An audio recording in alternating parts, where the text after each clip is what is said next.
আসসালামু আলাইকুম এভরিওয়ান। ভার্সিটির সিনিয়র ম্যাম গল্পের 5 নম্বর পার্ট। তো চলো বেশি কথা না কইয়া গল্প শুরু করা যাক। বাসার কাছাকাছি যেতেই বাড়ির ভিতর থেকে কিসের যেন চেঁচামেচির আওয়াজের শব্দ শোনা গেল। মিমিকে নিয়ে দরজা ঠেলে ভিতরে ঢুকলাম। দরজা দিয়ে ভিতরে যেতেই রাসেল বলল, আরে আয় আয়, আমি তো এতক্ষণ তোর জন্যই অপেক্ষা করছিলাম।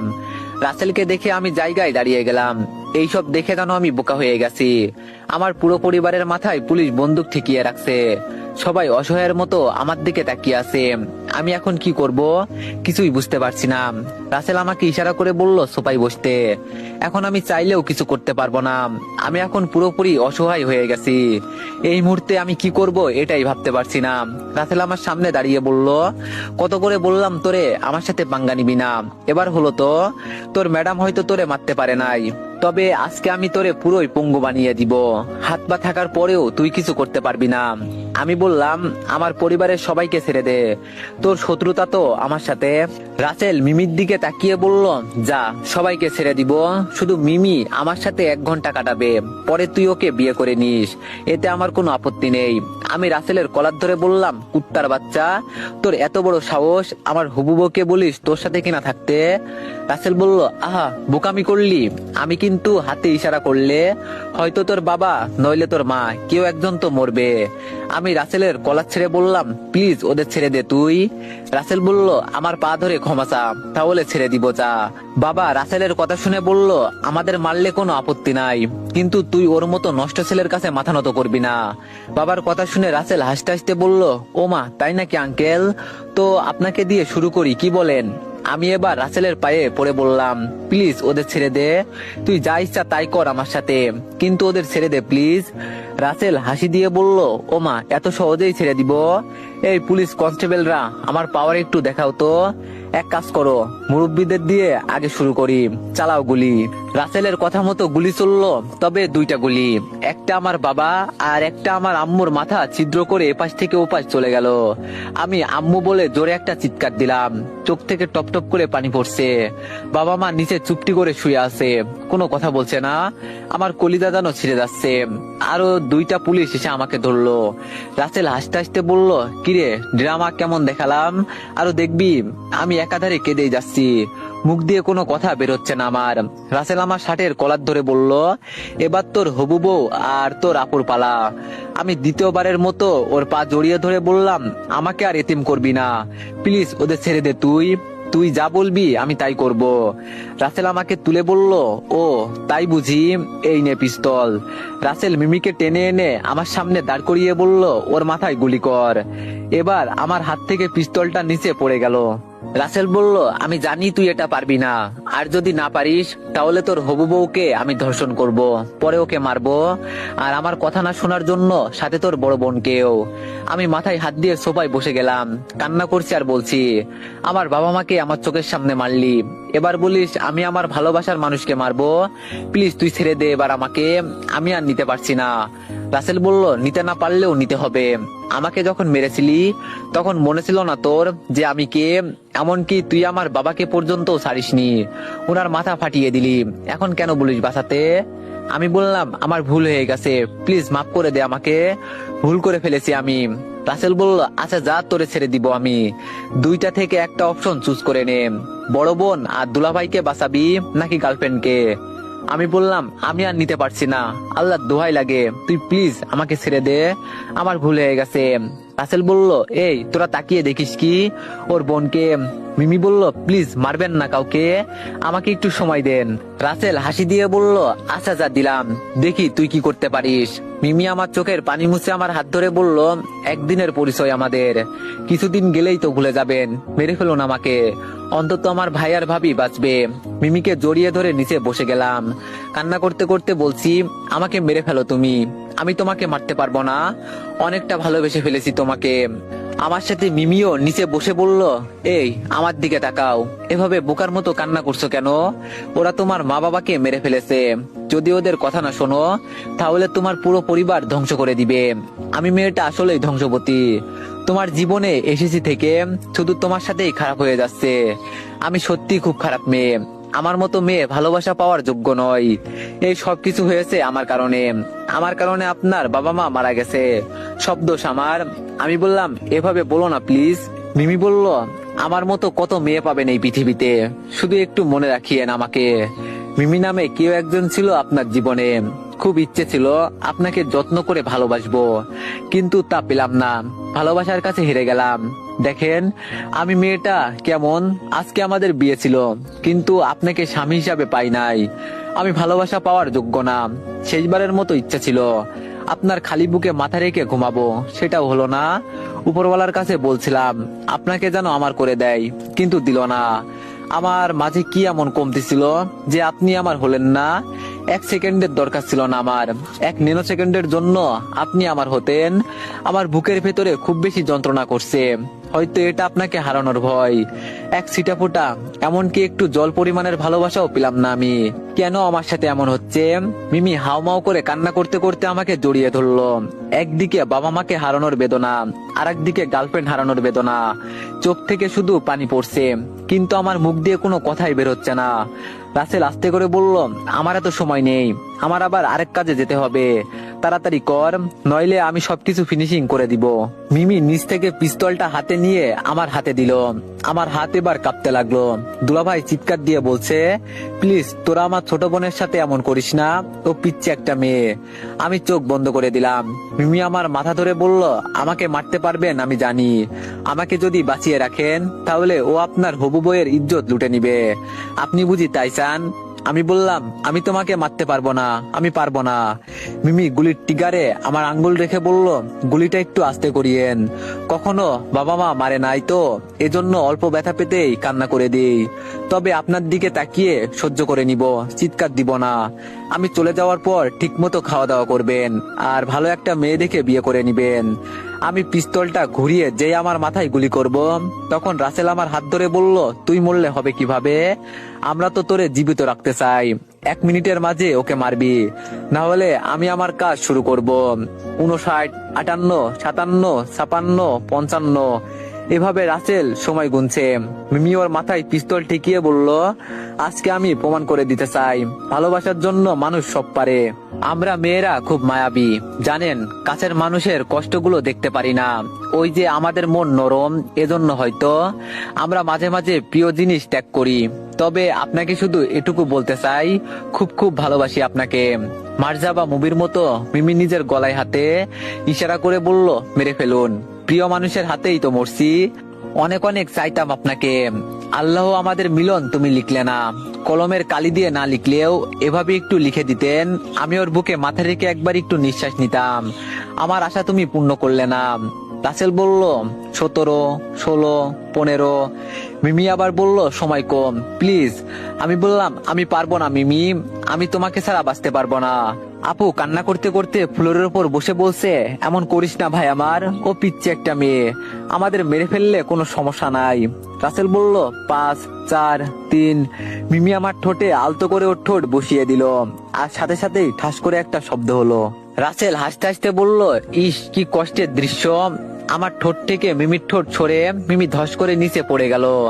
মিমির বুক থেকে প্রচুর পরিমাণে রক্ত বেরোচ্ছে। আমি ওকে জড়িয়ে ধরে বললাম, আমি এমন একটা ছেলে যে কিনা নিজের কাছের মানুষগুলোকে বাঁচাতে পারলাম না। মিমি হাত দিয়ে আমার চোখের পানি মুছে দিয়ে বলল, কান্না করবেন না, আপনার কান্না আমার সহ্য হয় না, জানেন আমার খুব কষ্ট হচ্ছে, কিন্তু আপনার মুখের দিকে তাকিয়ে কিছু বলছি না। আমি জানি আপনি আমার কষ্ট সহ্য করতে পারবেন না, আমাকে একটু জড়িয়ে ধরবেন, আপনার বুকের মাঝে আমি মরতে চাই। আমি মিমিকে শক্ত করে জড়িয়ে ধরলাম। আমি বললাম, তুমি আমাকে ছেড়ে যাবে না প্লিজ, থেকে যাও না, আমি একা একা বাঁচতে পারবো না, প্লিজ থেকে যাও। মিমি বলল, আমার খুব কষ্ট হচ্ছে। আমি মিমিকে আমার সামনে এনে দেখি ওর হাত পা সবকিছু ছেড়ে দিয়েছে, ওর শ্বাস প্রশ্বাস বন্ধ হয়ে গেছে। আমি জোরে একটা চিৎকার দিয়ে বললাম, মিমি প্লিজ চোখ খোলো, প্লিজ মিমি। মিমির কোনো খোঁজ খবর নেই, ওকে শত ডাকছি তাও আমার কথা শুনছে না, চিৎকার করে কান্না করছি, কিন্তু আমার কান্না দেখার মতো কেউ নেই। রাসেল পুলিশদের বলল, 3টা লাইট যেন এখান থেকে থানায় নিয়ে যায়। ওর কথা শুনে আপু বলল, প্লিজ আমার বাবা মাকে আমার কাছে অন্তত দিয়ে যান, যেন আমরা নিজ হাতে আপুকে কিছু বলতে না দিয়ে রাসেল বলল, ওদের এখানে রেখে গেলে তোরাই খুনি হবি। যখন মানুষ বলবে দুই ভাই বোন মিলে নিজের বাবা মাকে সহ ছেলের হবু বউকে মেরেছে, তখন কি শুনতে ভালো লাগবে? অনেক কষ্ট দিলাম তোদের, আর একটু দিলে হয়তো এখন তোরা নিজেরাই আত্মহত্যা করে ফেলবি। রাসেল আমার সামনে এসে আমার মাথার চুল টেনে ধরে বলল, কিরে এখন কেমন লাগলো? ভালো লেগেছে তো? আমি কত করে বলছি আমার সাথে লাগতে আসবি না, কিন্তু আমার কথা শুনলি না। এবার হয়েছে না? আশা করি আর আমার নাম মুখেও নিবি না। তোর ভিতরে এখন এমন কিছু জন্ম দিয়েছি যে এখন আমার নামটা শুনতেও তোর ভয় হবে। চিন্তা করিস না, এইসব কথা বাইরের কারো কাছে প্রকাশ করব না। শুধু মানুষ বললে বলবি তোর বাবা মা বিদেশ চলে গেছে। তোর কষ্ট দেখে এখন আমার খারাপ লাগছে, এজন্য এইটুকু সুযোগ আমি তোরে দিলাম। এই তোরা লাশগুলো নিয়ে চল তো, এখন যাই এখান থেকে। ওরা আমার বাবা মায়ের লাশ নিয়ে বের হয়ে যাচ্ছে। হঠাৎ করে দেখলাম মিমির হাতটা একটু নড়তে। এটা দেখে আমি রাসেলকে বললাম, প্লিজ মিমিকে হাসপাতালে নিয়ে যেতে দেন, ও বেঁচে আছে, ওর হাত নড়ছে। রাসেল আপুকে উদ্দেশ্য করে বলল, পরিবার হারানোর যন্ত্রণায় তোর ভাই পাগল হয়ে গেছে, ওকে মানসিক হাসপাতালে ভর্তি করে দিস। এই তোরা চল তো। দরজা দিয়ে রাসেল সবাইকে নিয়ে বের হয়ে চলে গেল। আমি যেন এখন আমার মানসিক জ্ঞান হারিয়ে ফেলছি। আপু আমাকে জড়িয়ে ধরে কান্না করতে করতে বলছে, এই আনন্দের দিনে আজকে এমন কিছু হবে এটা কে জানতো? তুই না মারপিট করতি, আজকে কেন তুই আমার বাবা মাকে বাঁচাতে পারলি না? তুই যদি ঝামেলা না করতি তাহলে আমি আমার বাবা মাকে হারাতাম না। সবকিছু হয়েছে তোর কারণে, এখন তুই আমার বাবা মাকে ফিরিয়ে দে। তোর কারণে পিচ্ছে একটা মেয়ে পর্যন্ত মারা গেল, তিনটা জীবন শেষ হয়ে গেল। তুই আমার পরিবারকে ফিরিয়ে দে বলছি। দুলাভাই আপুকে ধরে বলল, এভাবে ওকে বলো না কিছু। আমার বোনকে হারিয়ে বুঝতে পারছি আমি কতটা কষ্টে আছি, আর ও তো ওর পরিবারকে হারিয়েছে, ওকে একটু একা থাকতে দাও। দুলাভাই আপুকে টেনে ভিতরে নিয়ে গেল। আমার চোখ থেকে শুধু পানি পড়ছে। আমি কি করব না করব এটাই বুঝতে পারছি না। নিচ থেকে উঠে ধীরে ধীরে হেঁটে রুমে চলে গেলাম। রুমে গিয়ে ফ্যানের সাথে একটা দড়ি বেঁধে নিলাম। আমার মতো ছেলে বেঁচে থাকার চেয়ে না থাকাই অনেক ভালো। আমার চোখের সামনে আমার বাবা মাকে মেরেছে, অথচ আমি চোখের পানি ফেলা ছাড়া কিছুই করতে পারি নাই। আমি আমার বাবা মাকে হারিয়েছি, সাথে আমার হবু বউকে। কোনো কিছু চিন্তা না করে নিজের গলায় দড়ি দিয়ে দিলাম। মানুষ বলে আত্মহত্যা নাকি মহাপাপ, কিন্তু এখন আমার কাছে মনে হচ্ছে আমি বেঁচে থাকাটাই পাপ। গলায় দড়ি ঝুলিয়ে দিলাম। ধীরে ধীরে আমার শ্বাস প্রশ্বাস বন্ধ হয়ে যাচ্ছে। চোখের সামনে সবকিছু অন্ধকার দেখছি। চোখ দিয়ে মনে হচ্ছে এবার রক্ত বের হবে। হঠাৎ করে আপু চিৎকার দিয়ে বলল, তুই এটা কি করছিস? আমাকে একা রেখে তুইও চলে যাবি? আপুর চিৎকার শুনে দুলাভাই দৌড়ে আসলো। আপু আর দুলাভাই ধরে আমাকে নিচে নামালো। ঠাস করে আপু আমার গালে চড় দিয়ে আমাকে জড়িয়ে ধরে বলল, কেন এমন পাগলামো করছিস? তোর জন্য আরেকটা মেয়ে নিজেকে শেষ করে দিয়েছে, আর এখন তুই? আমি আপুকে ছেড়ে কান্না করতে করতে বলছি, বেঁচে থেকে কি করব? আমার চোখের সামনে ওরা আমার মা বাবাকে মেরেছে, যাকে বিয়ে করতে চেয়েছিলাম তাকেও মেরেছে। আমি এমন হতভাগা ছেলে যে কিনা নিজের বাবা মাকে পর্যন্ত বাঁচাতে পারি নাই। এবার কারো মুখে কোনো কথা নাই। দুলাভাই চুপচাপ রুম থেকে বের হয়ে চলে গেল। আপু উঠে আমার সামনে বসে বলল, কপালে যা ছিল তাই হয়েছে, তাই বলে তুই আত্মহত্যা করবি? এটা তো হতে পারে না। তুই মারা গেলেই কি সবকিছু সমাধান হয়ে যাবে? মিমি ইচ্ছে করলে নিজেকে বাঁচাতে পারতো, শুধু আমাদের কারণে ও মারা গেছে। মরে গেলেই কি সবকিছু সমাধান হয়ে গেল? আমি তোরে কতক্ষণ পর্যন্ত আটকে রাখবো বল? সবসময় তো আর আমার চোখের সামনে থাকবি না। আশা করি আমার কিছু বলতে হবে না, থাক তুই। আপু চলে যাওয়ার পর আমি চুপচাপ রুমের এক কোণে বসে আছি। নিজের মাথা নিজেই নেড়া করে দিলাম। আজকে 10 দিন হয়ে গেল। আমি এখন নিজেকে পুরোপুরি ঘরবন্দি করে ফেলেছি। দিনরাত 24 ঘন্টা একই রুমে পড়ে থাকি। খাবার পর্যন্ত আপু এনে দেয়। দরকার ছাড়া আমি কারোর সাথে কথা বলি না। নিজের পরিবারের মানুষগুলো হারিয়ে যাওয়ার পর আমি পুরোপুরি একা হয়ে গেছি। মানুষ মাঝে মাঝে বলে একাকিত্ব নাকি মানুষকে কুড়ে কুড়ে খায়। শুনছি আপু অনেকবার থানায় গিয়েছে বাবা মায়ের লাশ আনার জন্য, কিন্তু ওরা নাকি এই বিষয়ে কিছুই জানে না। মাথা নিচু করে রুমে শুয়ে আছি, তখন আপু ভিতরে ঢুকলো। আপু আমার পাশে বসে বলল, তোর ম্যাডাম কল করছিল, কিসের জন্য পরীক্ষা আছে নাকি?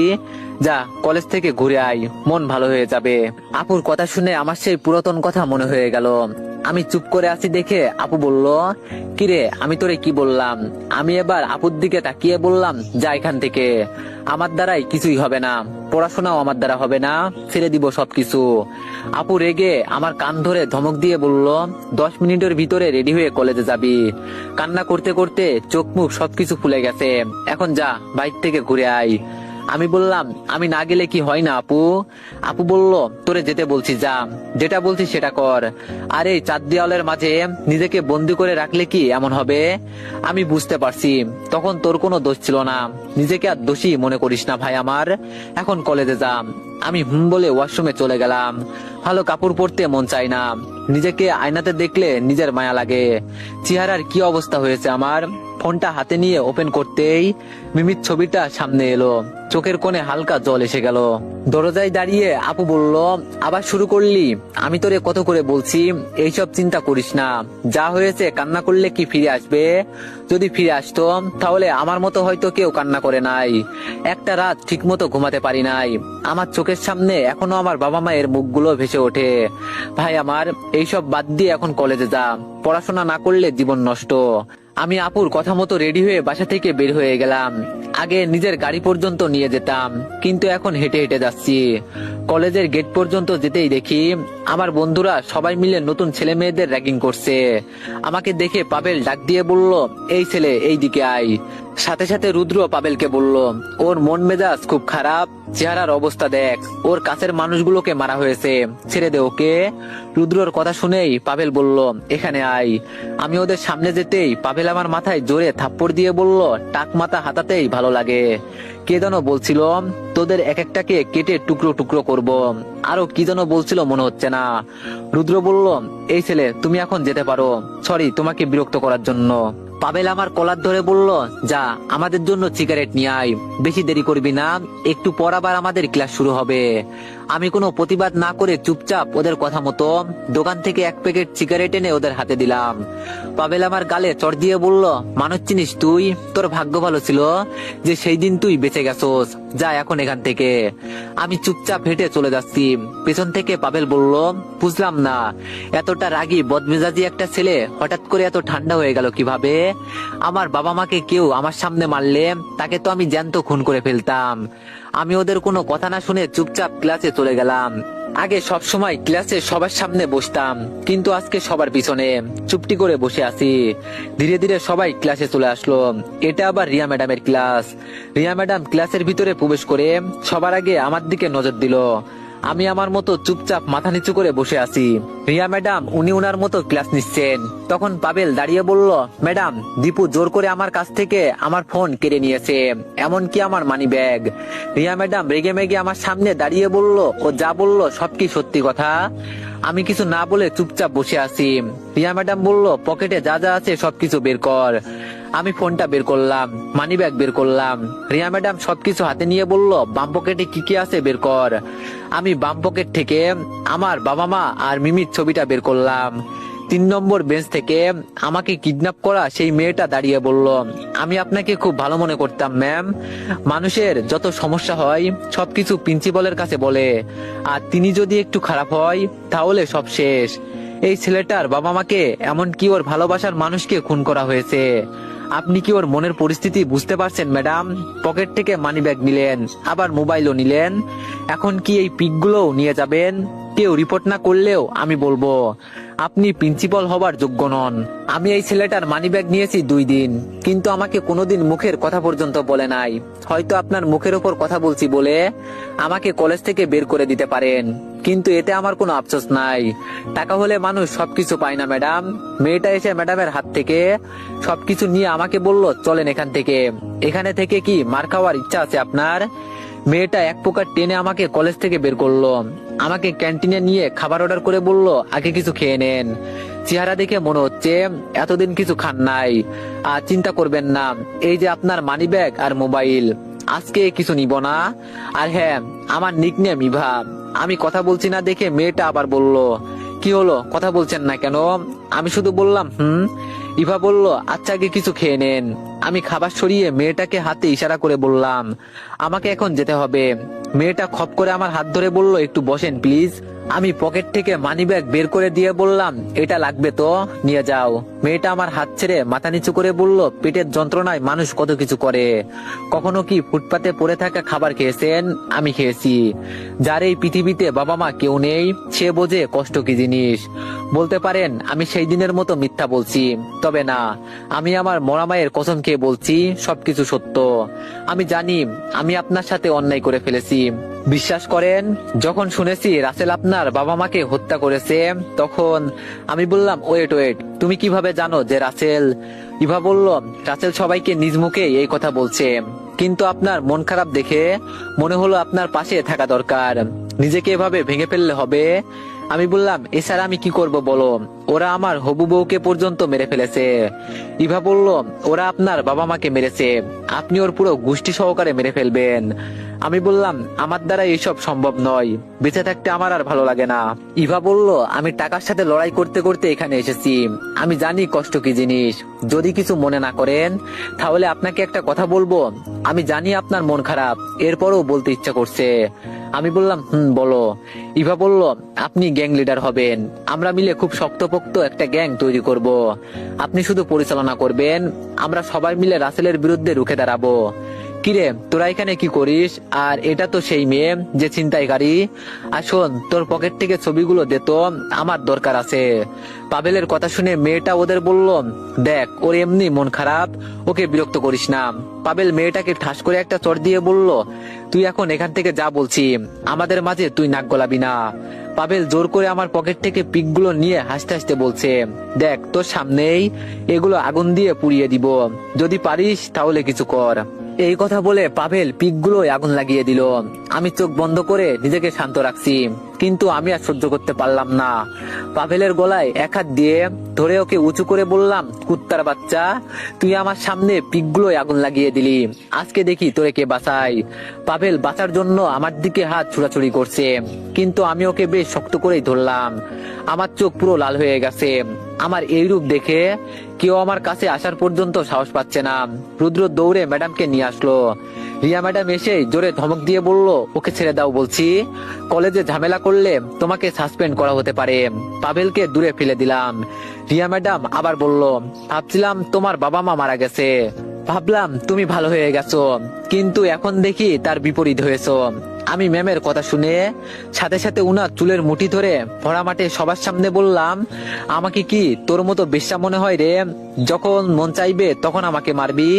তোর মতো শিক্ষকের মুখে আমি থুতু দেই, যদি আমার একটা বাল জিততে পারিস তো ছিঁড়ে দেখা। তোর কলেজে আসলাম না আজ থেকে, এতে যদি আমার লাইফ নষ্ট হয়ে যায় তাতে আমার কোনো সমস্যা নেই। বই পড়ে শুধু শিক্ষিত হওয়া যায় না, কিছু কিছু শিক্ষা পরিবার থেকেও পাওয়া যায়, যেটা তোর মাঝে নেই। তুই ম্যাডাম বলে বেঁচে গেলি, নইলে তোরে কলেজের ভিতরেই তোরে ধর্ষণ করতাম। টাকার দরকার থাকলে নিষিদ্ধ কাজ কর গিয়ে, বহু টাকা পাবি। কিছুক্ষণ আগে যার সাথে আমার কথা হয়েছিল, ও এসে আমাকে টেনে আমার হাত ধরে বলল, চলেন এখান থেকে, আর উনাকে ছেড়ে দেন, এবার বেশি হয়ে যাচ্ছে। রিয়া ম্যাডাম আমার কথাগুলো শুনে দাঁড়িয়ে কান্না করছে। আমাকে এই মেয়ে মারতে পর্যন্ত নিয়েছিল। একাকিত্ব থাকাই মূলত আমার কত ভালো ছিল। মেয়েটা আমাকে টেনে একটা দোকানের সামনে নিয়ে গিয়ে সিগারেট নিল, একটা আমার হাতে দিল, আরেকটা ও জ্বালিয়ে বলল, ম্যাডামের সাথে কেউ এমন করে বুঝি? আমি চুপচাপ সিগারেট খাচ্ছি, আমার মাথায় যেন সবকিছু উল্টাপাল্টা হয়ে গেছে। মেয়েটা সিগারেটের ধোঁয়া ছেড়ে বলল, আমি ইভা, মোটামুটি বেশ মানুষই আমাকে চেনে, চুরি ডাকাতি মারপিট করা আমার কাজ। আমি সিগারেট ফেলে দিয়ে বললাম, আমি এখন বাসায় যাব, থাকো তুমি। ইভা আমার পিছনে আস্তে আস্তে বলছে, আমি বলছিলাম যে গ্যাংস্টারের কথা, ওটা কি মনে আছে? আমি বললাম, বিকালে আমার বাসায় একটা রাইফেল দিয়ে যাবে, আর পারলে কিছু ছেলে পেলে জোগাড় করো। ভাবছিলাম ভালো রাস্তায় যাব, কিন্তু ওরা আমাকে ভালো হতে দিল না। এখন আমাকে দেখাতে হবে আমি কে। ইভা বলল, এই তো গুরু, এখন আমার খেপে গেছে। ইভা আমার দিকে হাত বাড়িয়ে বলল, তাহলে আজ থেকে আপনি আমার বস প্লাস বন্ধু। মেয়েটার সাথে হাত মিলিয়ে বললাম, আচ্ছা ঠিক আছে। ইভাকে আমার ফোন নাম্বার দিয়ে রিক্সায় উঠে গেলাম রাস্তার এক পাশে। তো এভরিওয়ান, নেক্সট পার্টের জন্য সবাই একটু বেশি বেশি লাইক আর একটা করে কমেন্ট করে দিও। ধন্যবাদ।